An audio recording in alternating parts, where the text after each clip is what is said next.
Hey y'all, Instinct Survivors coming again with another Tip Tuesday. This time we'll be talking about live food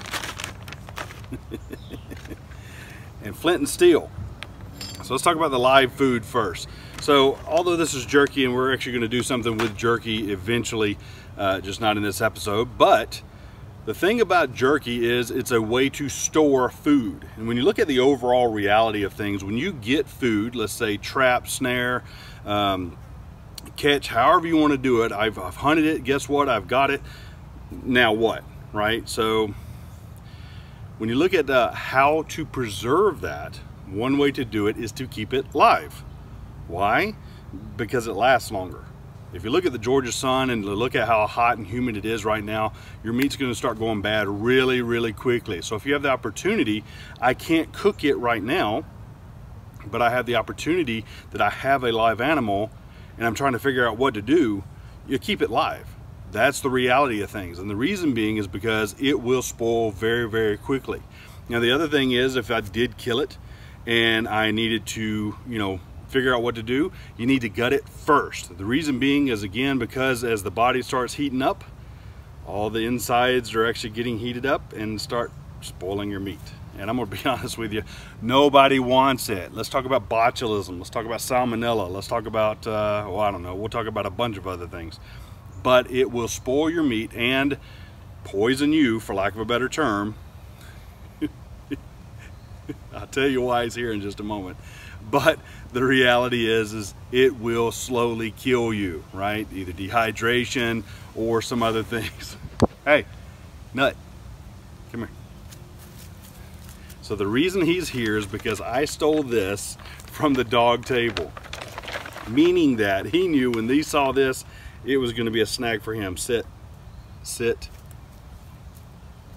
sit. Good boy. Say hey to Mr. Keith. All right, good boy. Anyway, the reason I use jerky is because that's another way to save the food, right? You want to go in, you want to smoke your meat, you want to dry it out, whatever, dehydrate it, however you want to look at it, that's a way to do it after the fact. We'll get into that in another episode, but for now, it's all about keeping your food live if you have the option. Great. Now, what about cooking it, right? That's the next part. Let's talk about starting a fire with flint and steel. The overall pieces that we're looking at is flint and steel. In the flint, there's some specific, there's no food here, bud. All right, go on. There's no food. The specific thing about the flint is we do have the very, very sharp edges associated to it, which is suitable for striking with the flint. I'll go ahead and call him out. He hates it when I do it, but I'll do it anyway. Maverick, guess what? It's the cutting edge, not the rubbing edge. We were talking about that this morning via text. And the reality is that I didn't know how to word it appropriately, and he actually helped me out with that. So what we're trying to do, and something you may have seen in one of my other videos, is getting to go the way of the stone. Meaning, as I strike, and I strike that sharp edge, the sparks are going to go the way of the stone. Now you think that it's going to go the way the steel goes, so they would go down. Not the case. It's actually going up the way the stone is going, and they will jump up on top. Okay, now change it around. If I'm looking at trying to light something inside, hey, leave that alone.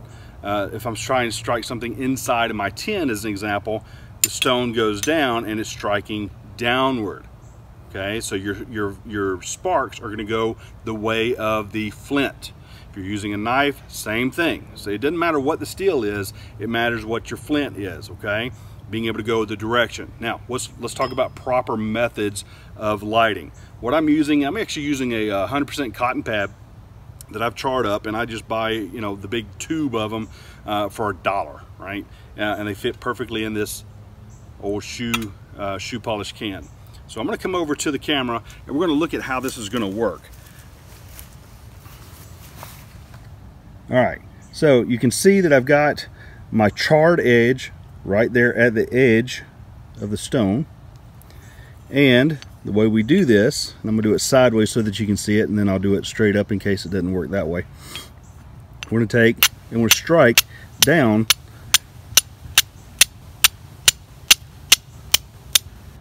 And you see the sparks are going. What I've got is too much on my edge.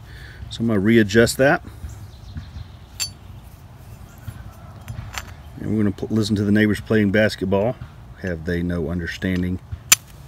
Here we go, one time, and boom, you're on it. So now you can see that was that simple. All I had to do was readjust because I was getting more sparks over here on the sharper side of the rock itself, or the flint itself. Now this works with quartz, chert, and of course flint. And you can see that this is still doing really well. And I would put this in my bird tinder, my bird nest, my tinder bundle.